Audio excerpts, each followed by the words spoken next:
Hello everyone, my name is Whitehead and welcome to the Coach David and Mon Ultimate YouTube channel. It's that time of week again. We've had 2 weeks on the Spa circuit for the Logitech McLaren G Challenge Q1, but now we're on Q2 and it's Bahrain wet layout. So let's get into the laps and see what challenges this circuit and car combo has for us this time. Also, a quick little refresher before we actually get into the nitty-gritty of the driving. So you find this Logitech McLaren G Challenge race by looking at the daily races. As you can see here, it's not in the next category. So what you need to do is go into upcoming, and if you have RC Pro or Race Control Pro, you can enter, and then you can register, join practice, etc. But if not, just wait until it rolls around onto the front screen, and it's just a daily race. A few people were a bit unsure about it last time, and hopefully this refresher can help you understand and see where the races are. And also, you can also see a schedule here. It takes a little bit to load, but you can see, yes, so each race, so this is obviously in UK time right now, but obviously for your local time zone it will say when the races are, which is also very, very helpful if you're looking to do quite a few of these dailies and try and schedule your day around that. And you also have all the other dailies as well, so that's pretty good functionality on LMU. So let's get into the driving. That's what you guys are here for after all. So, as is customary with what we did last time, we are on fixed setup. So I will go through and show you live what I'm actually going to change. Obviously, in the online session, if you're actually in the race, you can only change the virtual energy and fuel ratio, the electronics, which is the traction control, TC power cut, TC slip angle, the brake bias, the max pedal force, and the ABS. That is all you can change, and that is all I'm going to touch as well. And I'll show you again, this is exactly what the fixed setup looks like. I've not changed anything about it. So if we go into fuel, we're going to go 82 roughly. I think around 40% should be perfectly fine. I believe it's around 10 laps of fuel you'll need, maybe 11. So around that is fine. When I was doing the laps just then to get myself accustomed with this combo, I was using 430 TC.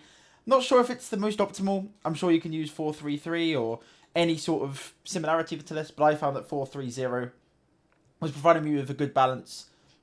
You know, I was getting good traction, but the TC wasn't cutting in too much. But obviously the lack of the slip angle TC was letting me rotate the car and almost kind of hustle the car through the corners, particularly in Sector 2, which we will come to when I start actually driving. Max pedal force, I felt you could turn down a little bit. You could go to 98. I tend to go 117 kgf. But I'm going to go 100 for the moment because that's what I tested in previously. It felt okay to me, but perhaps, you know, if you feel like the ABS is cutting it a bit too much, particularly into one certain corner, which we will go into during the lap.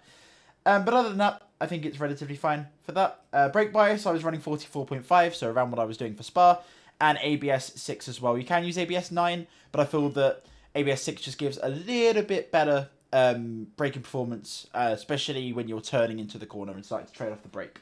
I found that it was the best balance to get. So that is what I was using.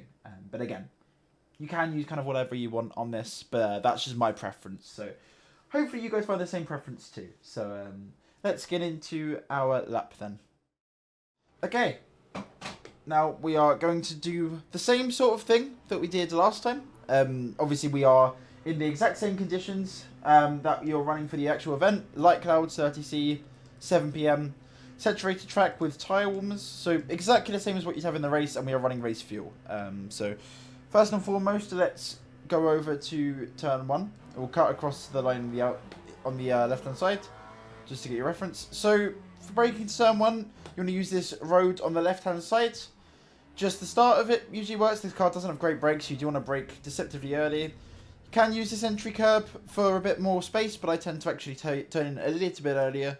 Smack this bollard out the way and try and exit the corner around the middle of the circuit. I find that it really helps because the car is very traction limited through here. Short shift up to second gear. Use left-hand curb, let the car run out all the way onto this exit curb. And then you want to set yourself up for a very deceptively difficult corner at turn, well, what is technically turn 4, I believe. You want to brake just at the 100-meter board, down to gear 2. Try and take this inside curb because it can hook you around quite a lot. And then get back to the throttle, let the car run out nice and wide onto the sand here. Now into the S's. You want to take a relatively straight braking zone into here. take the inside curb, keep the car as far to the right hand side as you can, and then go straight across this left to make sure you get a wheel on the blue. And then brake just after that DHL board, between the DHL board and the lamppost on the left hand side. Again, turning in nice and early, hit that curb, floor the throttle. No, don't use too much of that exit curve because the TC can really cut in quite a lot. And then into here, the most difficult corner on the circuit. You want to brake just after that orange barrier on the left hand side. Down to gear 1. Trail off the brake before you get to the corner, then turn in. Get that inside curb. Let the car run out onto the onto the outside curb. But again, don't take too much because again, it can cut into the TC quite a lot. And then into this right-hander, you want to brake at this blue line on the floor, just before the digiboard. There's 2 blue lines at the digiboard. You want to brake just at the first one, and I'll show you that obviously when we go through a more in-depth guide. Let the car run out nice and wide, but make sure you can bring the car over to the left-hand side on the sand to open up the corner for this high-speed right-hander. You want to hook the sand on the inside. Let the car run out onto the AstroTurf. Brake out the orange barrier on the right-hand side. Down to gear 2. Try and take that inside curb. Be careful not to run out too wide on the exit because the track limits are very brutal. And then the final corner, you want to brake just under the gantry or just at the start of this entry curb. Just before it usually. Down to gear 2. Hit the inside curb, let the car do its thing and then hit the throttle at the midpoint of the corner. And that is a lap. So it's quite a technical lap. There's a lot to kind of think about. You've got to be really precise with your inputs as well. It's very easy, particularly in the night conditions where the track temp is a little bit cold. You can see 24 degrees track temp.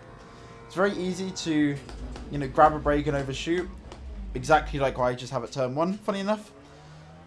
But just in general, it is quite difficult. Unfortunately, you have the tyre warmers, which again do help facilitate a lot of that driving, and they do help you get your tyres up to temperature quite quickly. But obviously, you know, we had quite a slow outlap, so the tyres are around 10 degrees or so below where you optimally want them. In fact, it's a little bit more than that for the right side, but it's the left tyres that are going to take more of a beating. Obviously, there's more right-hand corners at this circuit, more high-speed right-handers. As you can see, if you don't get those tyres at the temperature, you just really have no grip. And you can see we're skating around quite a bit, which is definitely suboptimal. But you know, the tyres are starting to come up to temperature ever so slightly. But you can see braking at the midpoint of that corner. Took a little bit too much grip on the inside. Fortunately, it does go green, but that wasn't the fastest way to do that corner. And then into this here, you can see brake at this blue line on the ground. Down to gear 2. Miss the apex slightly. It's not a huge issue if you miss the apex because you're trying to prioritise the roll speed through the corner and the exit. Sometimes if you try and zone in too much on the apex on that left-hand side, you can actually overslow the corner, which does lose you more time than, you know, overshooting slightly and carrying more roll speed. It is very strange, some of these corners, particularly on this tyre model. The track has, you know, there's a lot more weirdness to the driving and to the lines you actually have to take, so that is something worth very much bearing in mind. Okay, let's see if we can get a proper lap now. Our tyres are somewhat up to temperature. It will take a couple of runs, I think, to get a decent lap. Obviously, the #1 lap time on the leaderboard is a 59.800 as of the time at the time of recording this video. So we are going to try and beat that. That's for sure. It will be certainly quite nice, and obviously give you guys a better reference as well. Again, braking too late into turn 1.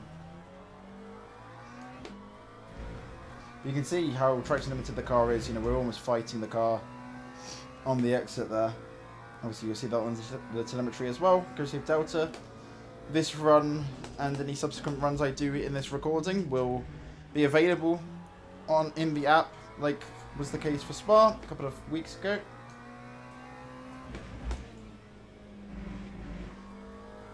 Goodness, still a lot of understeer.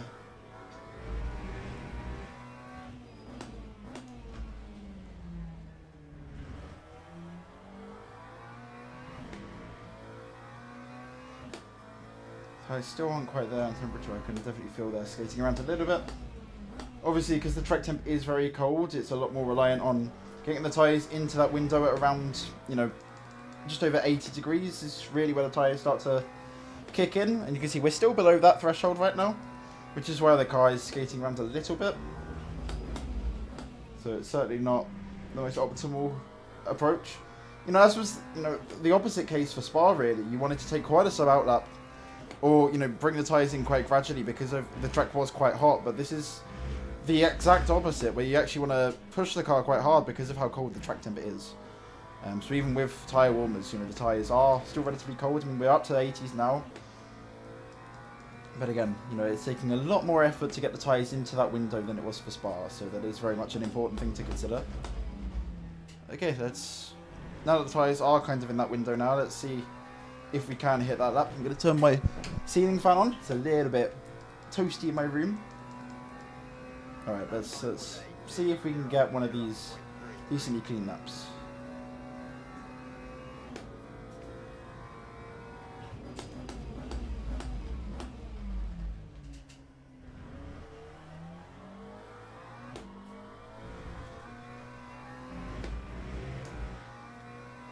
We made turn 1.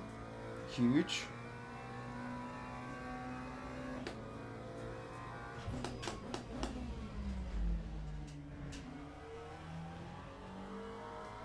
Bit deep for turn 4, unfortunately.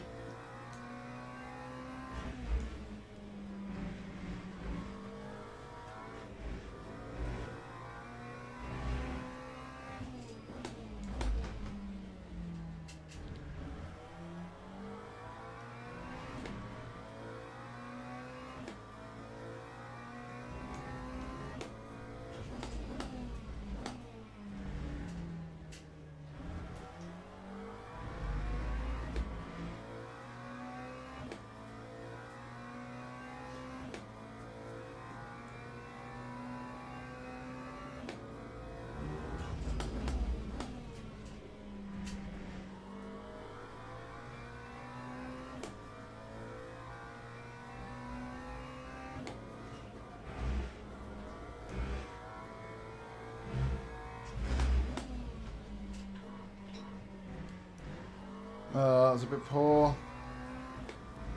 It's a shame that was a pretty good lap up until then. Just was a bit too hesitant on the entry.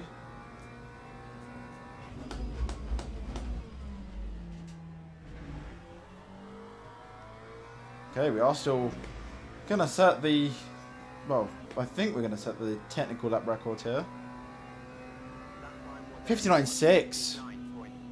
Okay, but I was planning on doing more runs than that, but we've already snatched the lap record here. Or at least, you know, what it would be on the leaderboard. And still got a lot of time left on the table there. But let's go through that lap anyway and see what sort of things I can improve on. Because there were definitely a few corners that you probably picked out while I was driving, but we'll pick them out anyway, that I definitely could have improved on. So a bit of a surprise for that lap to be that fast, honestly. So let's get into that anyway. We will quickly go. It was lap 4, wasn't it? Yes, here we go. So let's start right from the beginning. We'll get our sector times up on the board as well. So you can see for turn 1, we brake probably just after the 150.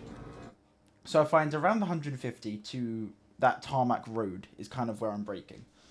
It's always better to brake a little bit earlier in this car, because obviously, as we saw at turn 4, it's very easy to kick into that ABS and just completely shoot wide. And just in general, even if you don't kick into that ABS, the brakes just aren't particularly strong in the McLaren. So it is quite hard to know whether you're slowing the car down enough and what the car's actually doing under braking. So yeah, as I say, it's a little bit better to brake a bit earlier. And you can see we brake a bit earlier than what I quoted. I was kind of saying the tarmac road, but we brake just before that. Using, as I mentioned, that entry curb on the entry to help slow the car down a little bit. You get a little bit more friction on that. So it does slow the car down a little bit. And I just find opening up the corner a little bit more on entry does help quite a lot. And you can see, crucially, we do hook on this inside curb. It's really important to get on that inside curb because it really hooks you round. So basically, if you're taking enough speed in, well, you're slowing the car down enough on the entry, taking this inside curb really does help.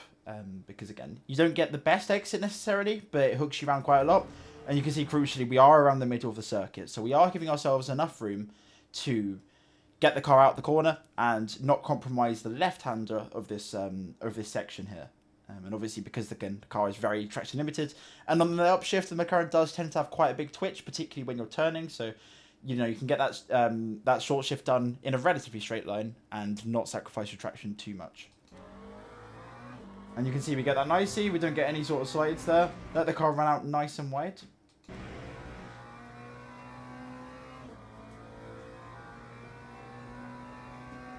Into here, though, we did brake a little bit late. I think 100 meter board might actually be a little bit late.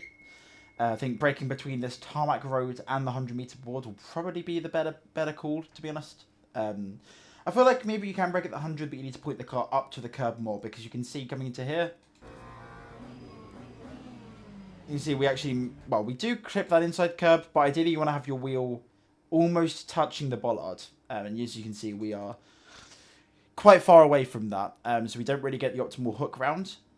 So we did lose probably half a tenth through here, 3/4 of a tenth. I believe in the run that I did previously to this, I did do my own couple of laps beforehand just to make sure I was up to rhythm. And I did, I believe, a 35.860 sector 1. And as you can see on the actual lap, it doesn't show this correctly, but I believe we did a 930. So, you know, there's 800ths or so to play, and I can guarantee I lost them all here. And just by not getting that inside curb hooked enough. And then, you know, you can see we're having to be quite hesitant on the throttle, and just in general, we get quite a sluggish exit. So just in general, hooking that curb does get a lot of good rotation. The S's, though, I think I got really nice. I got those pretty good. And that's solely because, again, we brake just after that bollard, so just middle of the corner. Not full pressure, because, again, you don't really need it. You want to roll the speed through. So we only go to around 80% pressure. But you can see, crucially, we take a lot of this curb. A lot more than I actually thought you could. I actually thought we'd invalidate here, but we didn't even get a yellow or a green evaluating there for the track limit. So you can take a lot of this sand on the right, and you can see it really hooked us round. You know, we had to be really patient at the throttle, of course, but you can see we were waiting a long time, but able to get a good exit. And you can see we're quite far to the right-hand side. We haven't sacrificed that left-hander a lot to carry more roll speed through the right. So we've kept the car nice and calm through the first part, or first and second part, I should say. And then that means we can turn the car in with little hesitation. We have a slight twitch on the you know, initiation between the right and the left.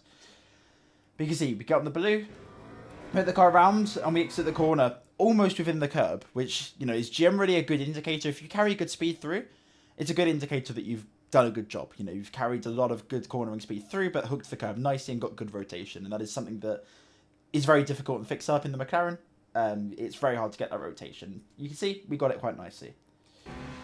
And then to here, we brake, as I mentioned, just after the DHL board, so kind of midway between the DHL board and that massive lamppost you can see on the free cam. We'll just show there.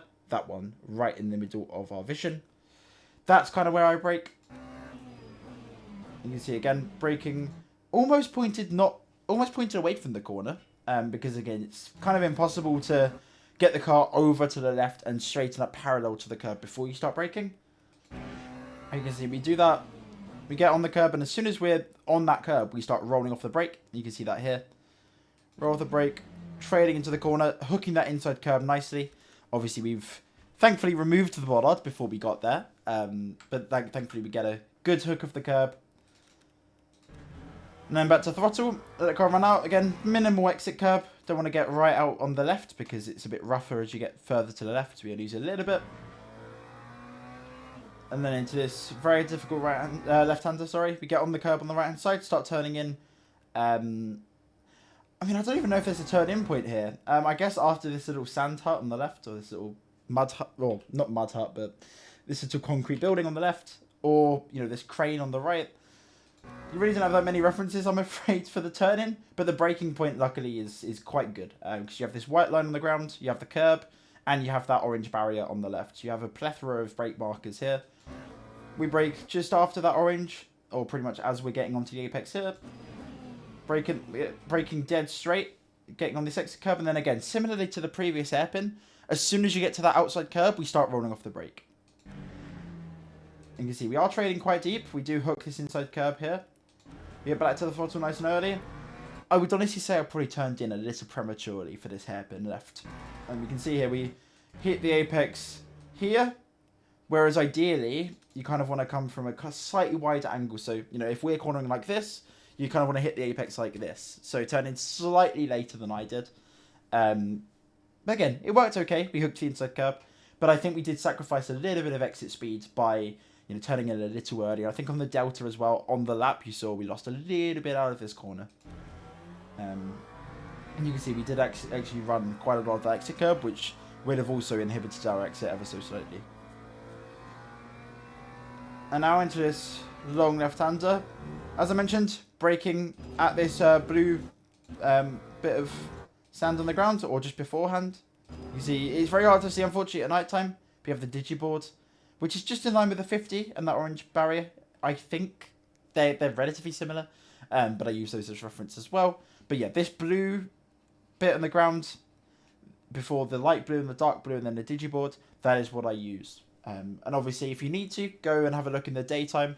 It's much easier to see the digiboard, but that is always the blue marker, or the blue sort of bit of sand that I always use to brake. And you see, down to gear 2, we do get that inside curb. So I kind of contradicted what I said on the outlap, that, you can hook that curb, and we did carry good speed through. You can see we're back on the throttle. Letting the car run out nice and wide. Not too wide, so we're not on that exit curb or on the white line. So we are taking a slightly narrower line than we could obviously take, which means we're taking a shorter line. You can see we bring the car right over to the left-hand side. We're using a bit of the dusty or sandy surface on the left. Short shift up to 4th, and then turning in deceptively early here to try and hook our right side of the car on the sand. And you can see we get a really good hook round here. Let the car run out. We don't run out too wide. We're just on the red and white here. And they brake at that orange barrier on the right-hand side.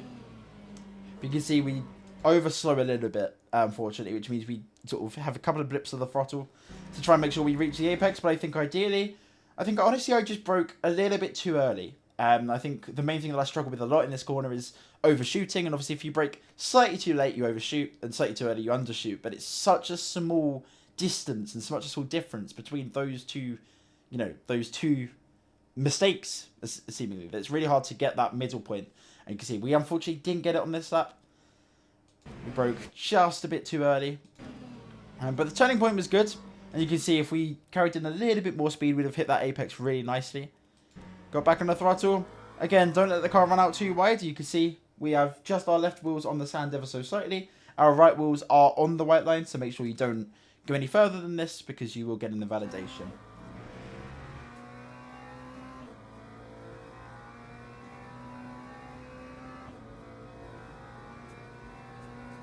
And then final corner, you can see brake just before the gantry, just before that curb, or just before the white line, or the 100-meter board. So you have a lot of different brake references for this final corner, but despite that, it is downhill. So the braking zone is still very, very difficult to get right. So just make sure that you are braking, as I mentioned at the start of the lap, a little bit earlier than you potentially think, because you can always roll off the brake. You can't apply more brake if you brake too late. So you can see we brake just before the curb. Roll off the brake just as we're starting to get into the corner, hit the inside curb, get back on the throttle, let the car run out, again not too wide, and that is a 59.674, well, yes, 674. We do, yeah, so as I mentioned, a 931 sector 1, so we lost about half a tenth sector 1. Sector 2 was pretty nice. I felt that I got that pretty good. I think maybe, you can get into the high fives if you nail the sector. And then sector 3 we did 30.0. We should really be aiming for a 29.9, I think, final sector. Maybe a low 30. I'm not 100% sure what we did on the reference ups I did a couple of weeks ago at this circuit.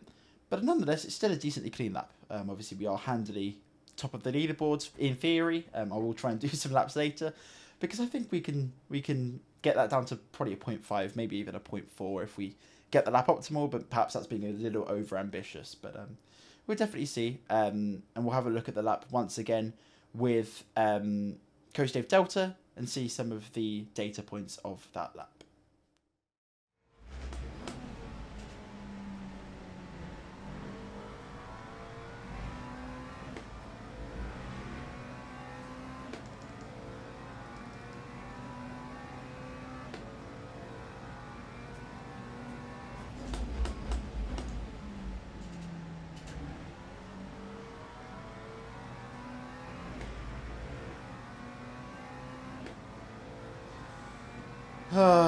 Messy lap.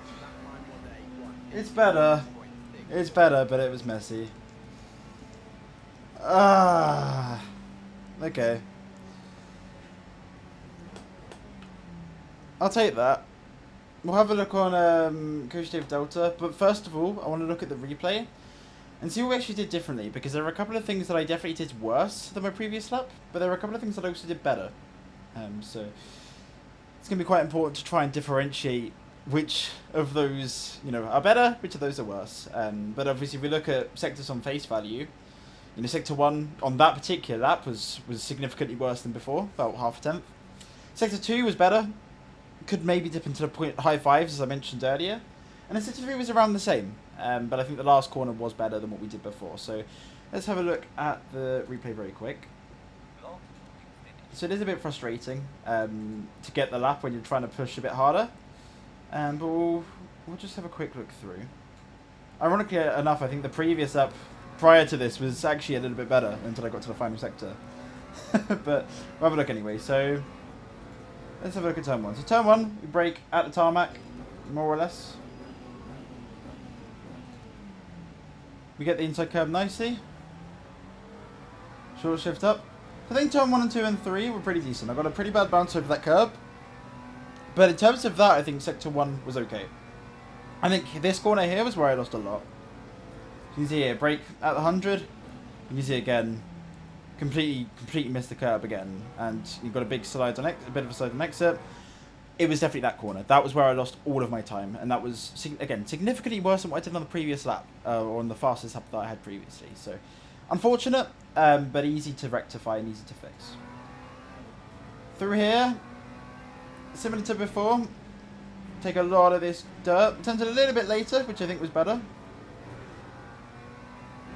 Then into here, these were the corners. This corner and the next one were the corners where I really gained a lot. And I feel like that's where I found a lot more pace. Because you can see here, trailing in breaking a little bit narrower in, giving ourselves a little less room, and kind of pointing the car more towards the corner. And we're just able to get a lot more speed in, and a lot more, you know, precise cornering. And I just think in general it gives ourselves a bit less work to do. It means we can see the corner the whole time. It means we can be a little bit more accurate with our braking, steering, and obviously downshift as well. The car is really important with downshift. You need to time them really well. I generally find that braking, waiting a little bit, and then going 1, 2, and then 1, 2.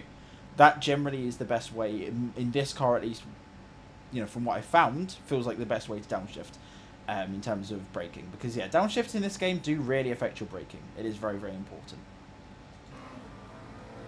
And coming into here, this was like a big corner where I gained a lot of time. You can see we're braking actually later than we were before. So you can see the orange barrier there. We're actually braking as we hit the apex.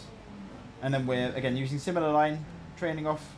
Missed the apex a little bit in the second part. So again, still a few hundredths to be had there. The next two corners weren't very good. I was a little bit impatient with the car. As you see, we brake nicely into here, brake nice and late. Hook the inside curb, but you can see we're very early on the throttle and we're just having that slide. So you can see we're not full throttle initially, and then when we are full throttle, we have a snap of oversteer, which you can hear actually. Cuts into the TC with that kind of noise. That's when the TC kind of cuts in and the tyres scrub. So bad exit there, and that lost us quite a bit of time. Into here, we got it quite nice. Probably overslowed a little bit, but again, it was pretty nice. Here, again, similar sort of thing to the previous corner, just too impatient on the throttle, and you can see the steering is kind of going straightening up. You don't want to do that because that cuts into the TC. On a fixed setup, that is a massive no-go. So that corner was just a bit sloppy, unfortunately. Final corner, though, I was very happy with. Final corner, I was very, very satisfied with.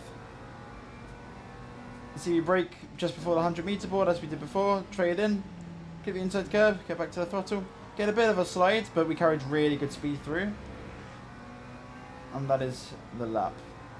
So 59.642. Definitely high 4s, low 5s doable actually. There's a lot more time in the lap than I actually expected initially. But again, we did go slightly quicker. I didn't really intend to. I kind of intended to sit on that 6.74. Because obviously 6.7, it's funny. But also because it was a pretty decent lap anyway. But a couple of issues that I had to redo the lap anyway, but you know, we've improved a little bit, so we'll have a look on Coach Dave Delta and see what sort of things we can find. So the main thing that I wanted to draw your attention to is something you can see on the lap as well. But when we trade off the brake, only then do we really start turning in. And you're trying to minimize the amount of forces you're combining. So you want to try and get all your braking done while you're not steering, get your steering done while you're not braking. It sounds pretty self-explanatory, but obviously your initiative and your instinct tells you, you know, you're going to trade into the corner, because that's what gives more front. But in fixed setup, and especially in the McLaren, if you try and trail more, you just get understeer, and you can actually see. I mean, here's a pretty jaggedy braking trace, obviously into this hairpin here, as you can see. But you can see again, we're trying to get as much of the braking done in a relatively straight line. You can actually see we kind of straighten up mid-corner, and then when we trade off the brake, that's when we hit peak steering. So just in general, we're trying to minimize the amount of forces, you know, amount of times we're combining the, you know, heavy braking and heavy steering lock. So that's a very big thing. And yeah, I mean, the good thing is as well with this car, obviously using 6 ABS, it does feel quite nice under braking. It does feel quite intuitive. But as I say, I'm pretty happy with that lap all round. And yeah, let's have a look at the replay, and then we will outro the video.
So there we have it. That is my guide through of the Logitech McLaren G Challenge qualifier, number 2 for Bahrain. God, that's a mouthful, and I will not get used to saying that. I guarantee it for this entire series.